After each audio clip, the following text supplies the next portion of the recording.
You only have to drive the axle back out. Once you get the nut off, you have a big washer and a small washer that sits on the inside of the big washer.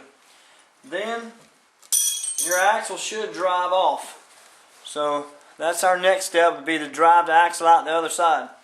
Now on the other side, we had to remove the sprocket, the chain sprocket, the driven sprocket, the rear sprocket, whatever you want to call it, and the wheel from the other side, which the wheel from the other side is exactly the same as the wheel on the right hand side. So we got both wheels removed, and now all we got to do is just drive this axle out of the other side. And we have to use a rubber hammer because we have an end over here that we don't want to mess up. So we're going to do that, start that process. Once I started hitting the axle, it just started driving right out, pretty easy. So we're hitting it with a rubber mallet, and I'm just going to take it out of these bearings here, so we can change the bearings out. What your axle is going to look like once you get those bearings out. I'm trying to give you a close-up shot here, but the bearings in this axle are just completely fried, so we're going to have to redo. Okay, what you're looking at is an open axle on a Honda 200 TRX 4-tracks, and I've taken the bearings out of the axle, had to drive them out, and I've got brand new bearings I'm going to put inside the axle housing. And all I have to do on this side is just put this little bearing right here and drive it into place until it stops. And we put a seal on top of that.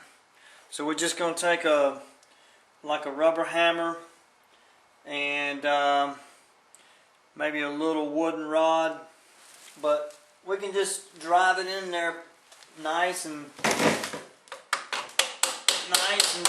slow and easy. Just kind of want to tap it around the edges of each side to drive it in. We'll do that on each side, then we'll put the seals in. Pretty simple process. Okay, now I need to replace the seal, which I didn't damage this seal. It looks pretty good, so I'm going to reuse this seal. And it's the same thing. My bearing is seated in here.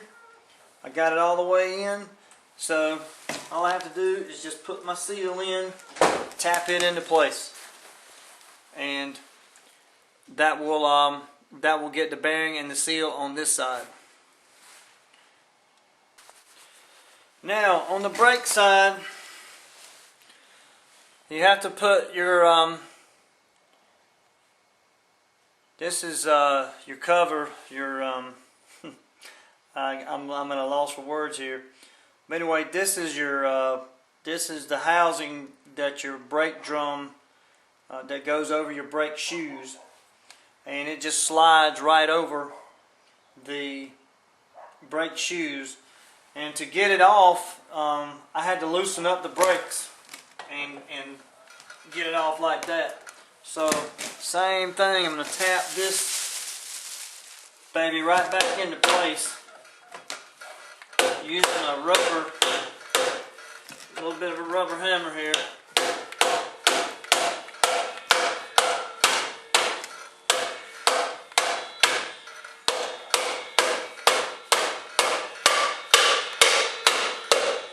Wants to be a little bit of a tight fit, but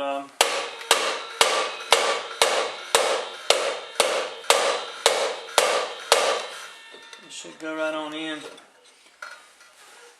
And then, of course, on the outside of that will be your housing plate, and you see it's not all the way in yet. This is just your cover. So you put that on, and it's just a bunch of bolts around here with a little retainer gasket around it. Okay, for the drive axle side, the chain drive side of your axle, you're going to have to put a new bearing in here as well. It's going to go right here. I had to drive the other one out. Before we put the bearing in, we have this little piece of tube, this pipe, goes on the inside of this axle, and then your bearing goes on, and you have to drive your axle through that pipe and this bearing. So we're going to tap that on until it's nice, until it comes to its stop, till it's nice and flush, just like the other side. So tap it on there. It's going to be a kind of a tight tap. You might have to get a hammer if it's really good and tight. But I cleaned out the inside so it would drive in there. There's no extra debris or anything. But just clean it out. Take a rag and some good cleaning stuff. Clean that out real good, and then drive your bearing in. Now we've installed our seal on the chain drive side, and all we have to do now is insert the axle through the axle housing back here. So I've got two brand new bearings, and I just got to make sure when I put my axle in, it goes through this pipe in the inside, which it should center itself once it goes through. And then on the other side, we have a splined part over here where our brakes are, so we have to make sure that we kind of take it easy and get our splines lined up before we drive the axle on through. So we'll be nice and careful driving the axle in. I cleaned it off with a high-speed wire wheel brush, the axle, before I drive it in there. So we'll have a nice clean axle going in to the housing, with no debris or anything on it, and with all the seals and everything in place, it should seal up pretty good. Okay, I drove the axle through the first bearing. Since it's got two, so I had to drive it on the first one. Now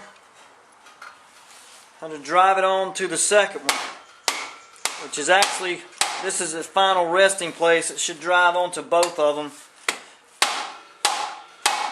And just drive it in until it stops.